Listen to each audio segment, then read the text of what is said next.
So we're live now. We're live. Hi, this is Brett Godfrey, and this is the latest installment of ViewPoint. I have a very special guest on the show today. His name is, what is your name again? James Harper. All right. I'm joking because James and I are very good friends. We've been friends for a long time. And James is, according to me, one of the foremost social media consultants in the United States.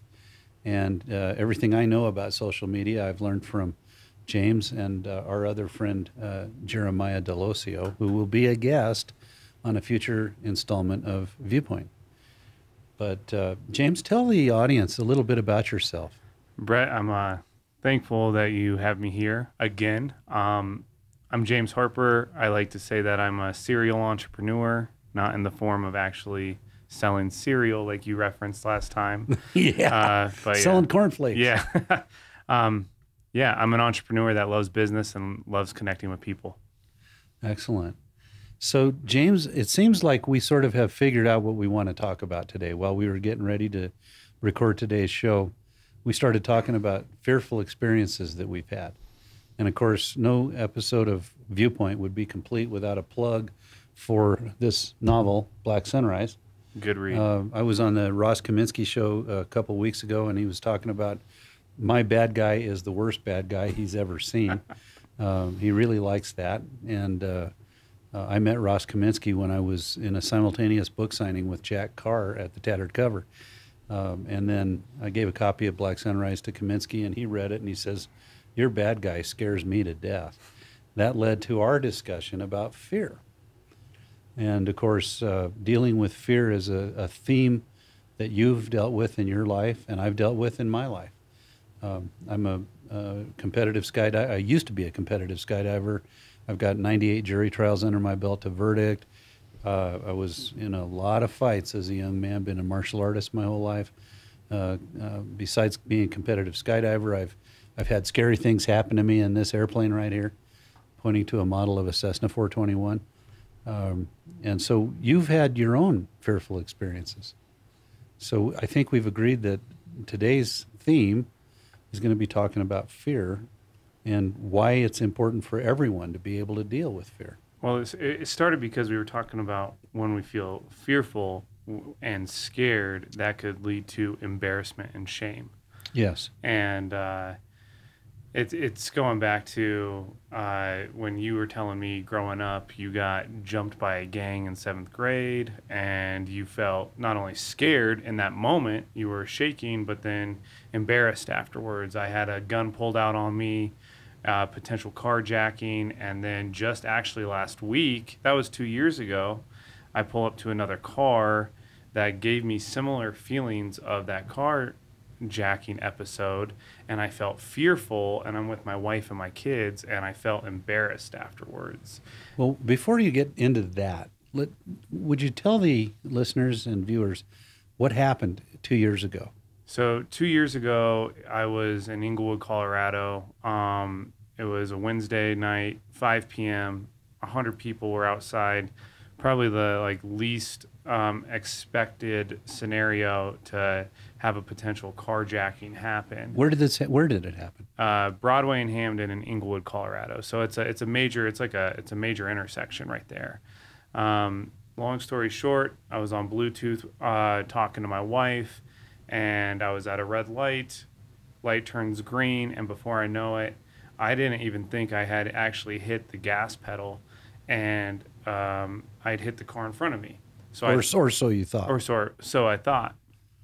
Now, where the I guess the carjacker, the criminals, messed up before I could even really comprehend what had happened, and I just put my car in park, because when you bump into someone, I turn on my hazards, I get out my car, which I guess is protocol, which you should not do from what I've since learned, and I check to see if the other person's okay, and we have a civil agreement and see what damage is done and how we can fix it. Before I could even get out of my car, I put on my hazards and put my car in park. I had a guy at my door telling me to get out my car, and I'm going to make things right by getting out my car and listening to him. And, oh, yeah, he's got a gun. But he had a gun to where he wasn't showing it to the crowd, just kind of to me, telling, you know, he was a thug, telling me all these things to get out my car. And then at the same time... So he's come to your window. He's at my driver's side window, and it's down, and I haven't even opened my car door yet. And he's brandishing a pistol. Yes. And I'm hearing him speak, but I'm not really comprehending everything he's saying because, like, this blanket of fear and adrenaline hit me. But let's go back to the accident. Had you actually rear-ended that car? I did not. I didn't know that, though. They backed into me. This was a setup. It's where they back into a car that's behind them, makes you think right when the car light turns green that you hit them, put your car in park, you get out the car, they wave a gun, you say, take my car, they take your car and drive off. And there was a camera on this, was there not? Yeah, there was actually a lot of cameras. It's like it's in a busy street section, so there's all these like these traffic light cameras. Anyway, and you saw some of that video later? Yeah, I did. And anyways, I told the guy in the middle of this, he's at my car window. I said, I'm not getting out my car. I think we should call the cops. Like he's gonna listen to that, and he's like, we're not calling the effing cops. You're getting out the effing car right now. And he's got a gun. And he's got this gun. He's waving at me, but at the same time, I have a lady at my driver's side trying to open up my car. Now, where was the guy with the gun? He's at my driver's side. She's at my passenger side. Okay. And she's trying to open up my door. My doors are automatically locked. Again, my wife's hearing all of this on Bluetooth because I was talking to her on the phone. And then I hear her say, at the time my son was 1 year old, thank God he was not in the car with me. I don't know where my mind would have went if that was the case. Now, are you a concealed weapons permit holder? I don't have my license to carry, but I believe in the Second Amendment, and full disclosure, I do carry times without permit. Well, being a lawyer, let me give you some advice. Yeah, I know. Get the permit. I know. But I did not have a gun on me at the time. Or in the car. Or in the car. So long story short, she's trying to open up my passenger window or door, and she says, do you have a baby in the car? I don't know to this day why she asked that. But you said you had a car seat. I had a car seat in the back, so that's all she's seeing, and she asked, do I have a baby in the car? And I answered, no. I don't know. I think if I maybe would have said yes, maybe they would have let off. Who knows? Or I don't know. But I just remember that when you're getting hit with a high intense situation, things are just flying at you. And that's what I remember. And then I just remember like automatically putting my hand on going from park on my stick shift, go from park to drive, and him saying, don't you think about taking off? And that's when I took off. I was in the left-hand lane. I veered right. I almost ran over that chick, and there was someone like on a moped or a Vespa. I remember them like honking and like going to the side of the road. Thank God I didn't hit them. And I'm on South Broadway, 30 miles per hour, and I'm booking it. Now I'm starting to come to. Like I'm out of this. Now, when you say come to, what do you mean? Like I'm like starting to realize like, oh shit. You weren't unconscious. No, but I was like in this state of like, I don't know, paranoia or just like almost like outer body. Like I didn't really know what was happening, but I knew what was happening. You were terrified. I was terrified, absolutely. But then that's when the reality set in. Like, okay, they were just trying to steal my car. And this guy had a gun literally just feet away from my face. Then I look in my rear view mirror and they were chasing me and I was blown away. So you've made your escape. You're now you're now away from the Vespa. You're away from. Yeah, I'm on clear road, if you will. Okay. Going about 70 miles per hour on a 30 mile per hour road, but it's rush hour. And then what happened? I take an immediate left. But now, are they following? They're you? following. So they got back into the car they'd been in. Yeah. So they were. You've gone around that car. Correct.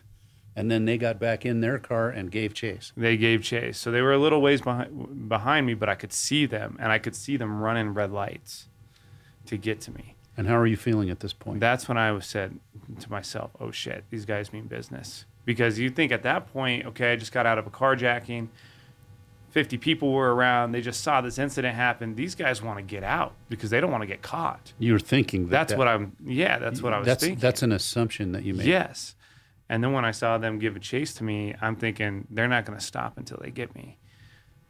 I take an immediate left into a neighborhood, and I'm very familiar with this neighborhood. And this whole time my wife's on Bluetooth still.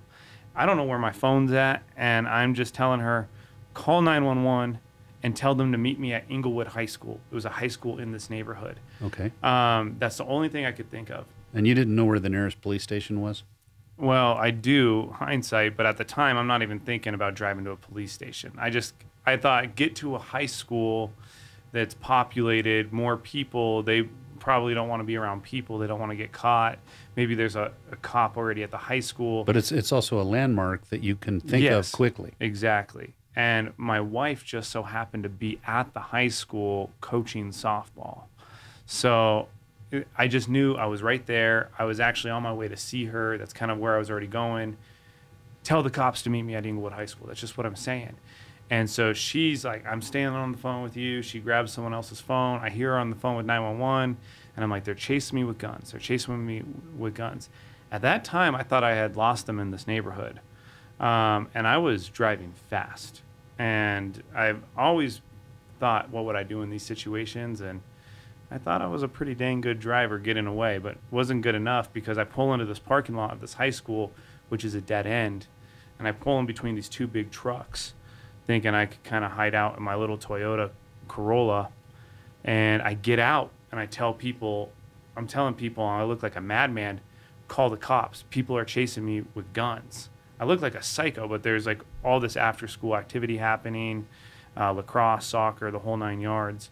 And people are looking at me like I'm a weirdo. And I'm like, no, call the freaking cops. There's people chasing me, wanting to kill me with guns. That's like what's coming out my mouth.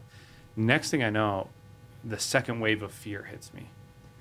And because I see their car pull into this parking lot. Now, this may be difficult, but would you do your best to describe for people listening what that level of fear was like for you?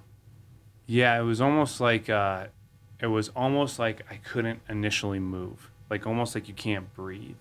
Like my chest just stiffened up. And I can feel my heart rate, but I can't feel my lungs expand anymore because I just feel like the air is not in my lungs. Just sort of trapped? Yeah, just trapped. And I almost feel like motionless, but I know I need to make a move. What I didn't tell you guys, which is kind of a big part to the story, but a weird part, is actually like an hour before I had torn my ACL.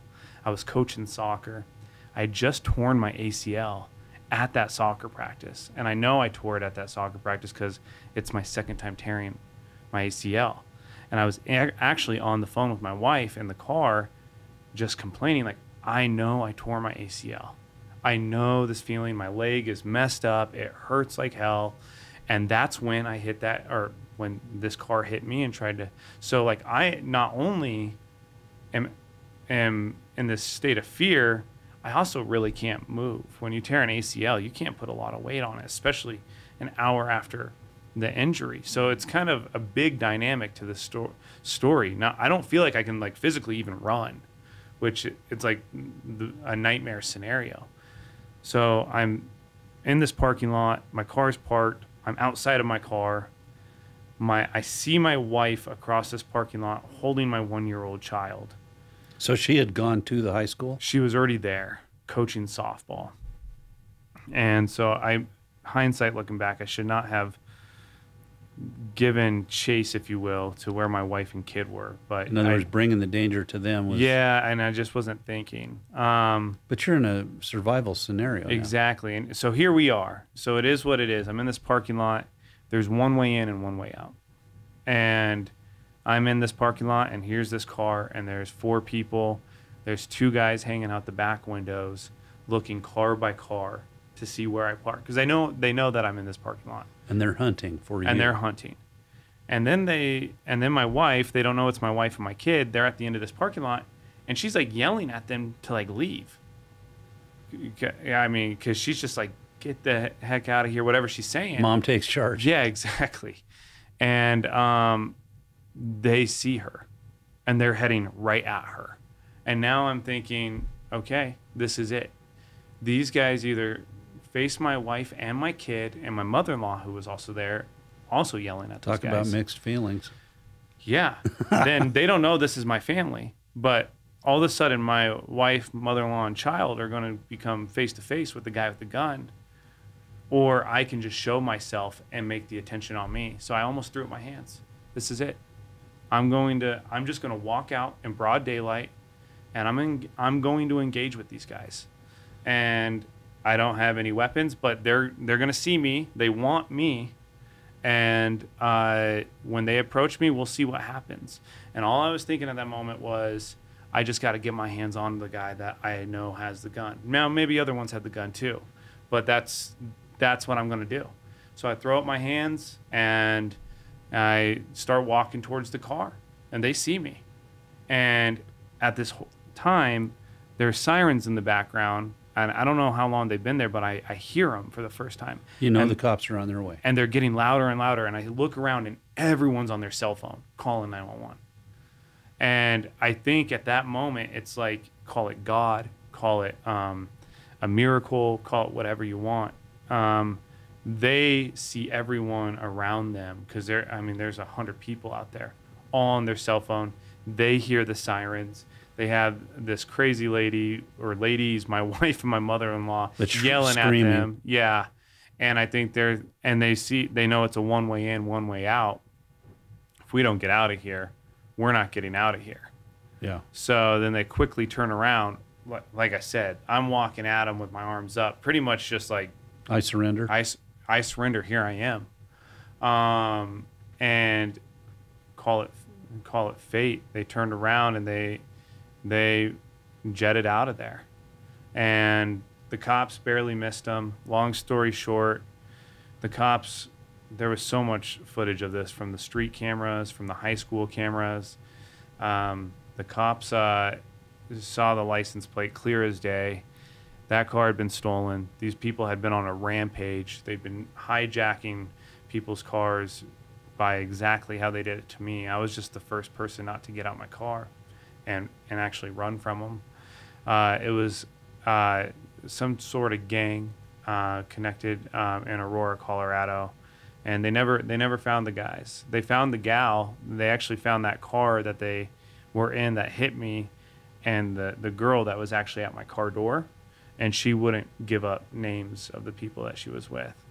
So did the police then make any arrests? Yeah, they arrested her, and she essentially, I don't know if what you want to call it, but quote unquote took the fall, if you will. So did she end up going to jail?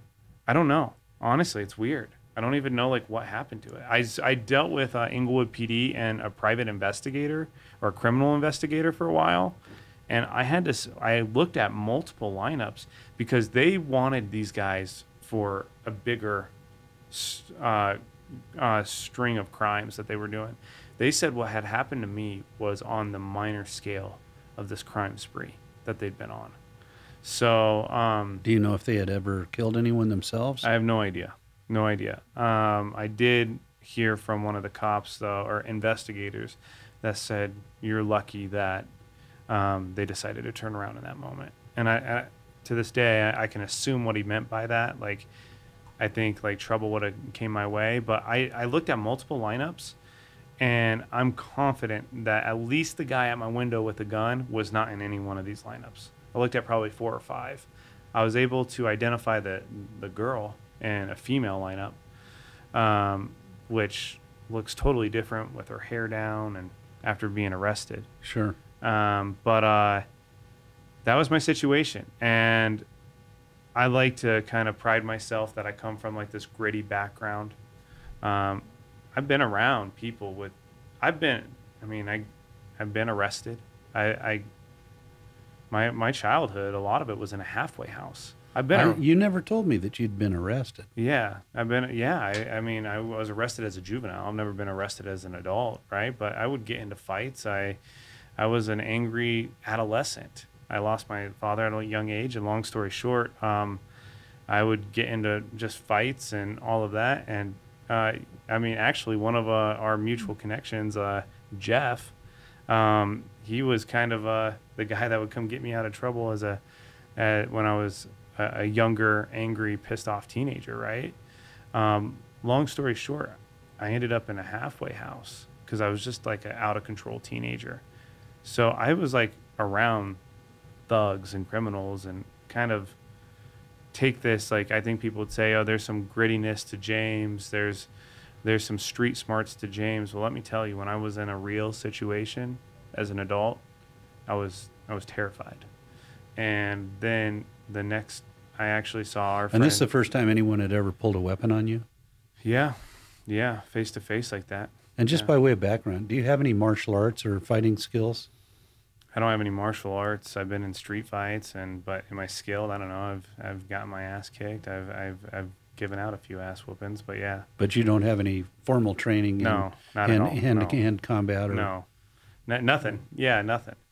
But I thought I was experienced in just being like, quote unquote, street smart. That doesn't mean anything when you're confronted in a real situation.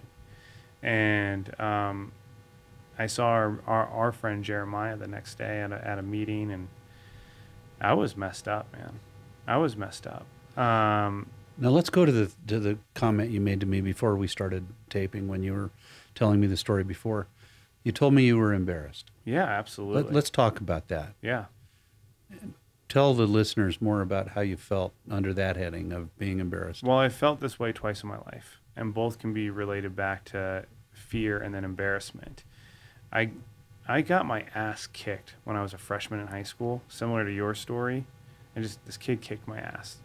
And I felt so embarrassed to go to school the next day. Black eye, everyone saw it happen. I felt embarrassed.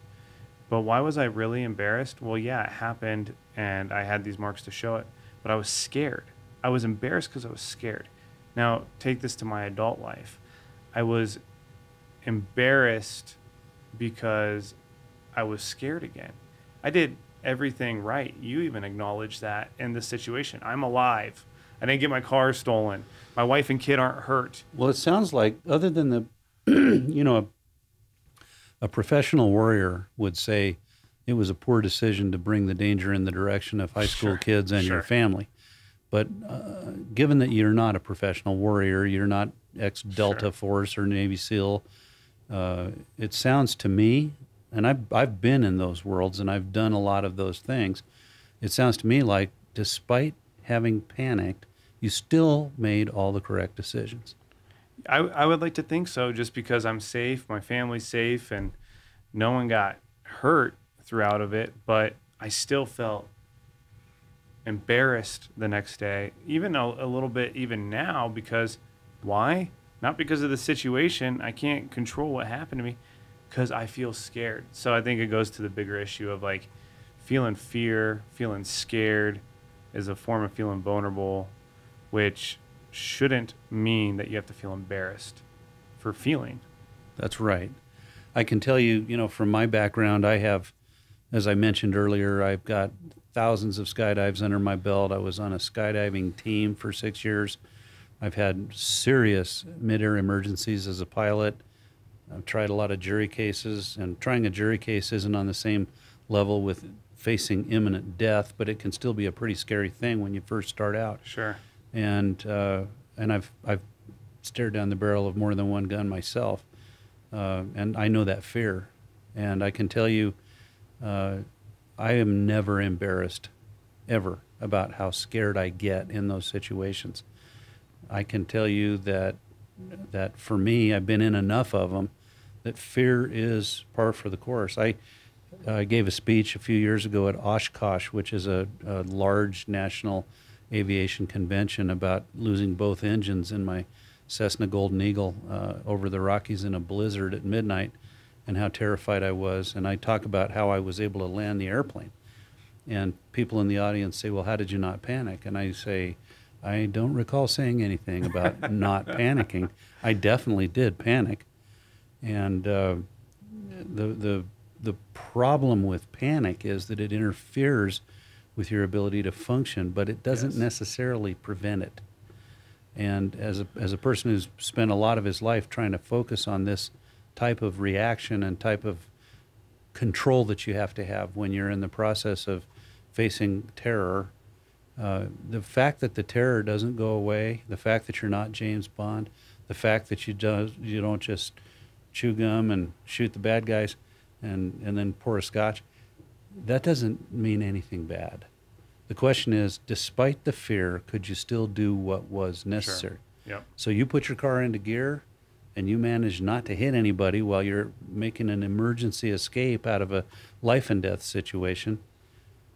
My advice to you is there's no shame whatsoever in having been afraid. No, absolutely. And being years removed, and you know, you play this scenario over 100 times again in your head. You're correct about that. My father, and I go back to what my father told me, which relates to this topic on a much more extreme and severe level. He was a 2-time Purple Heart Vietnam veteran. He saw a bunch of stuff in Vietnam, and he was a corpsman, which is a battlefield medic. Basically, he was U.S. Navy, but you roll with the Marines as a medic.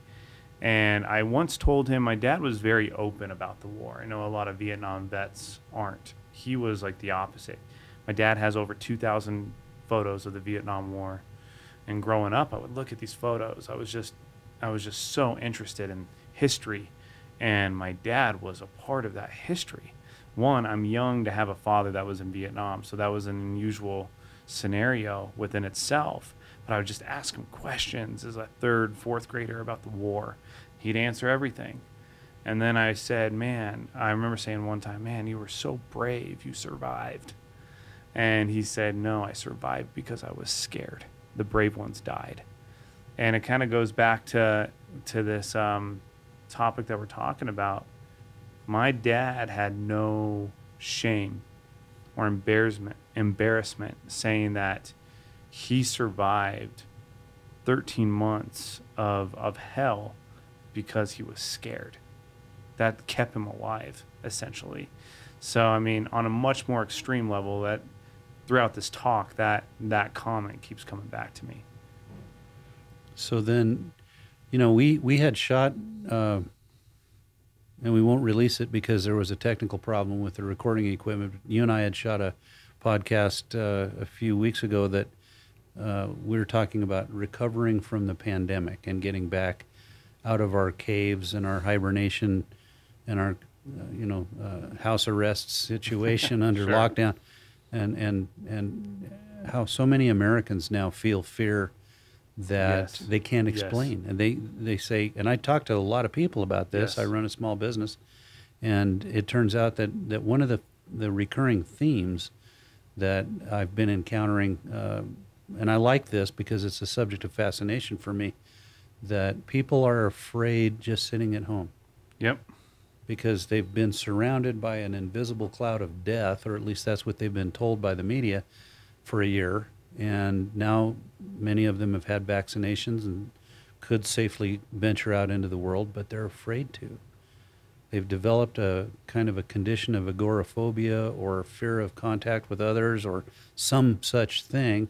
And now the idea of going to the grocery store for people that have had their groceries delivered for a year, they're scared to go to the grocery store. Totally. And on top of that, we live in Colorado. I know. And so I don't know when the listener will be listening to this, but it's very fresh and raw for Coloradoans now that just a few days ago, 10 everyday people had their lives snuffed out suddenly at the King Soopers in Boulder with a mass shooter there. Yep.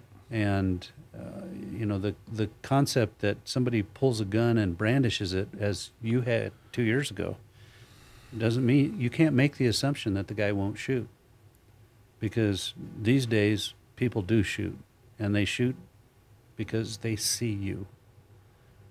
You're there. You're a target. They've got a gun. They've got a need to shoot at somebody, so they shoot at anybody.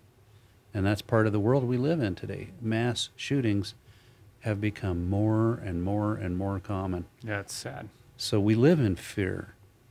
And we live in fear of this invisible cloud of death that we call COVID-19. We live in fear of walking into a grocery store and possibly facing a copycat mass shooting. Mm.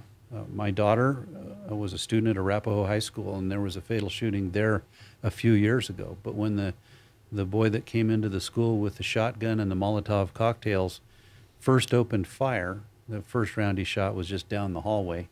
But the person closest to him when he fired his first round was my daughter at Arapahoe High. And then the teacher, being quick thinker, closed the steel door to the classroom. Those doors had just been reinforced. Sure. And then the next round eventually killed a student by the name of Claire Davis. And then he fired more rounds in the library and was trying to kill the debate coach. And then he lit some Molotov cocktails and set the library on fire. And there's a monument at the high school now called Clarity Commons, which is a place to meditate outdoors and be mindful, named after Claire Davis. My oldest daughter, who's now an aerospace engineer at Lockheed, still has times that the fear of that event Sure. comes over her. She had to walk through Claire Davis's blood on the way out of the building when they evacuated her classroom 3 hours after the event broke out. And I know what it's like as a parent to stand outside of a high school with my child inside, no doubt. and police tape. I can't get any closer to the school than a certain distance. And they pushed us all back because they'd found incendiary devices, i.e. the Molotov cocktails, in the high school. And they figured, well, if we've got explosives or any kind of improvised device, We can't have you we're here. going to back the Yeah. whole crowd up. So they pushed us all back about 500 yards. And I'm thinking about the Chechnyan separatists that took over a high school in Russia, which they then blew to the ground. I mean, they detonated the building, and there were hundreds of kids killed in that situation. So we live in a world that possesses sources of fear. You know, whether it's the next pandemic, and we talk a lot on ViewPoint about the growing threat of bioterrorism. That's a recurring theme. It's also a theme of the book Black Sunrise, which is a fiction novel. People accuse me of foreseeing COVID before it came. When COVID first was released in the world, people thought it was a Chinese bioweapon that had been developed in the laboratories in Wuhan. Some still think that.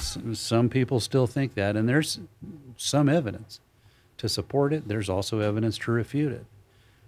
But even if it was a pure accident of nature, we have a lot of bioweapon research happening in third world countries these days. And that's been a theme for fiction writers for a long time. Tom Clancy wrote about it in the book Executive Orders. And, that terrorist event started off sort of like Designated Survivor, with somebody flying an airplane into the Capitol, and the next thing you know, Jack Ryan becomes Sure. president of the United Sure. States. But you and I talk a lot about this, about Right. dealing Yeah. with fear.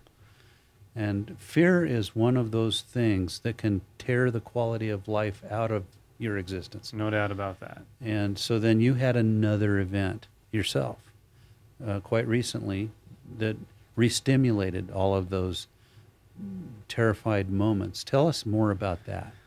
Actually, it happened this last weekend.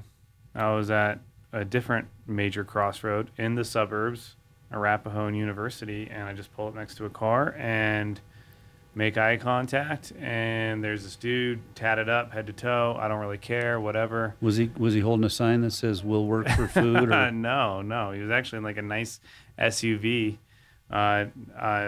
female next to him, and they're just staring at me, and they're telling me to roll down my window. I have my wife and my kids in the car. And they're still in their vehicle. Yeah, they're in their vehicle, and I'm not going to roll down my window. But immediately my heart starts pumping.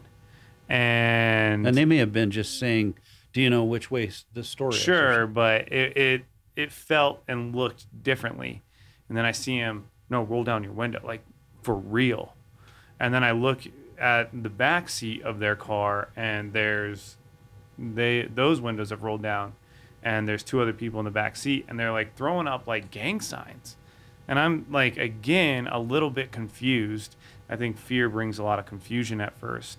Like, one, this feels all too familiar, has a similar feel that of the situation we referenced earlier of the carjacking. I'm in the suburbs at Arapahoe and freaking University. And I got this dude telling me to roll down my window with these guys in the back seat, like throwing up like what appears to be gang signs. I don't know. Not any gang. And all I do is just turn right. I'm in the right-hand lane, and these guys didn't follow me. But my wife's looking at me. She sees what just happened. She's asked me a question, and I just couldn't answer her because my heart was beating so fast. Take a deep breath, and I'm just like, I looked at her, and I said, I effing hate that. That you had that fear reaction. Yeah, that we just experienced that.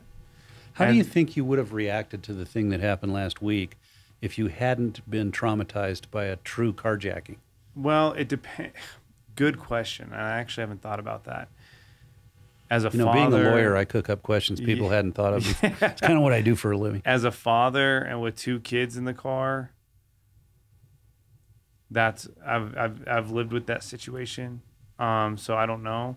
My younger self would have rolled down the window and engaged with that guy. And just said, hey, what's up? Yeah. And he might have said, your turn signal's on. Yeah, exactly. So that, and then I feel a bit ashamed because I'm like, was I just judging this guy off of a past experience?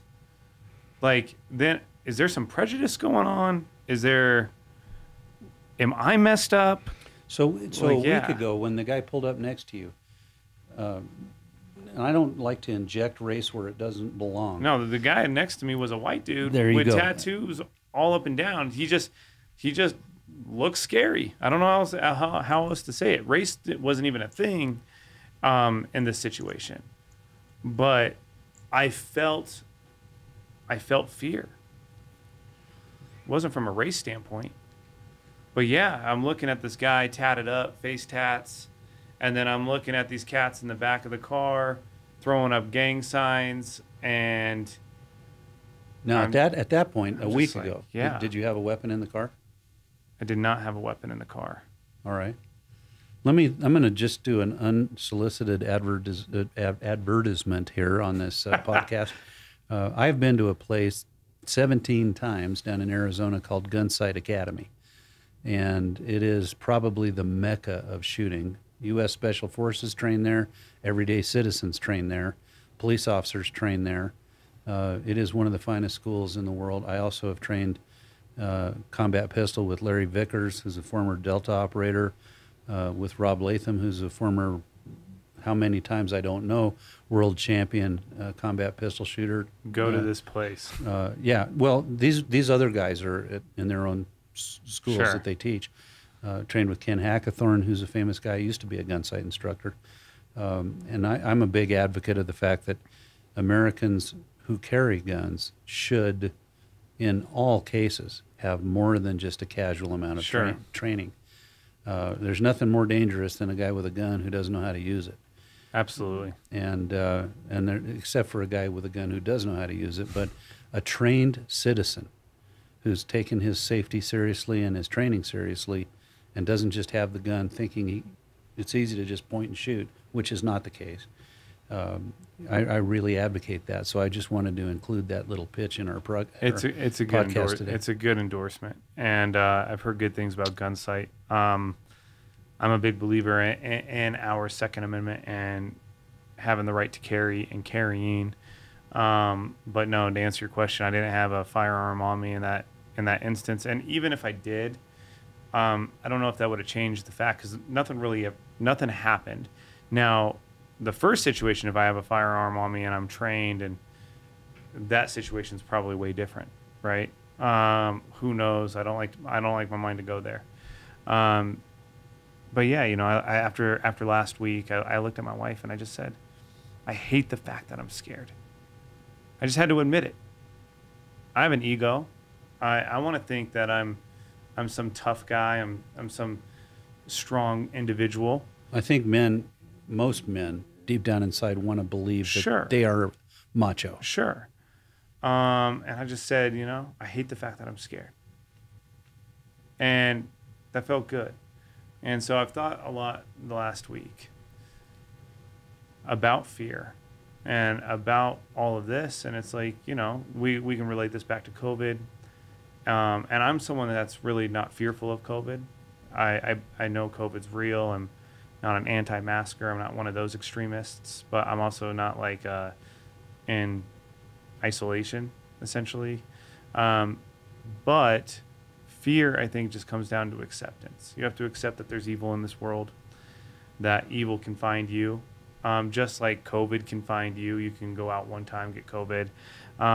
Some people sit around terrified that they'll get cancer. Exactly. And then you could go out 100 times, no masks, around 100 people and never get COVID. You could hang out in bad parts of the city your whole entire life and never have your car stolen. So like, it's just acceptance. And then belief that, listen, what happens is meant to happen, and what happens ultimately, I believe I'm going to be okay. I will tell you this. Whoops.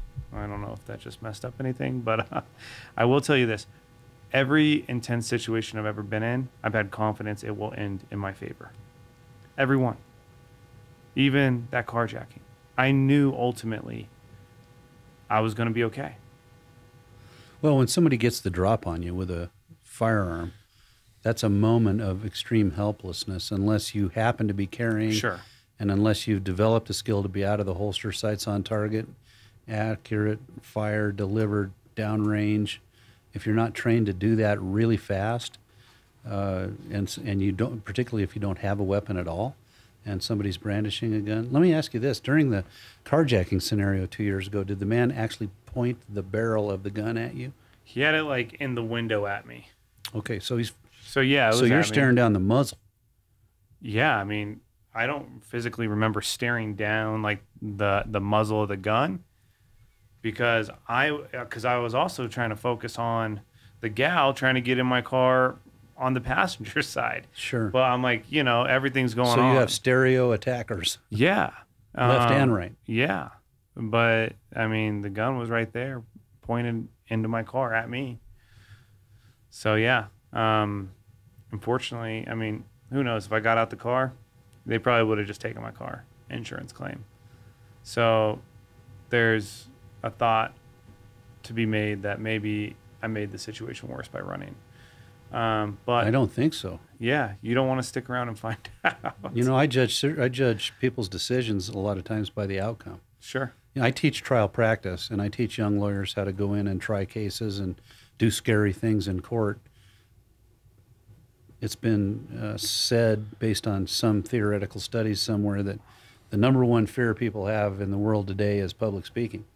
And I've known people that are just absolutely petrified of the idea of getting up in front of a crowd and speaking, or getting up in front of a jury and a judge and speaking. Those things you have to anesthetize yourself by what I call destimulation. You have to Sure. do enough of it that it becomes everyday fare. But when I think about what to tell young people who are about to go in and maybe try their first case in front of the jury, and they're terrified, and they're universally terrified. I don't know anyone who's not. Sure. You know, and I tell them, you know, you've got to take it 5 minutes at a time. You have to know what you're going to do. And I personally believe that handling an unexpected potential threat of violence is similar. You've got to have that thought through in advance. If he does this, then I will do that. Absolutely. You know, the guy that founded Gunsight was a man named Jeff Cooper, who'd been an Army colonel, and he cooked up the 4-color code system, which is, you know, most people are totally oblivious going through life, and they're in condition white. And then there's some people that are always looking around, always have their head on a swivel, and they're in condition yellow. And then Yes. people who get into something that looks like it's about to get wiggy, and now they're telling themselves, you know, this could be a real danger, and I need to treat it as such. And they're in condition orange. And Yep. then they get into the final condition, which is red, as in, if he does A, I will do B. If he moves that weapon towards me, I will draw and fire. And I won't shoot to warn him. I won't shoot to wing him. I won't shoot to wound him. If I shoot him, it's 2 to the chest, 1 to the head. I have to stop the guy. Sure. If I'm not prepared to do that, I'm not pulling the gun out. There's no such thing as brandishing your weapon as a self-defense tool. Right. It does not work, and you can't be thinking like that. But at the other end of the spectrum, I can find myself terrified sitting in a chair. I have this imagination that runs away with me sometimes.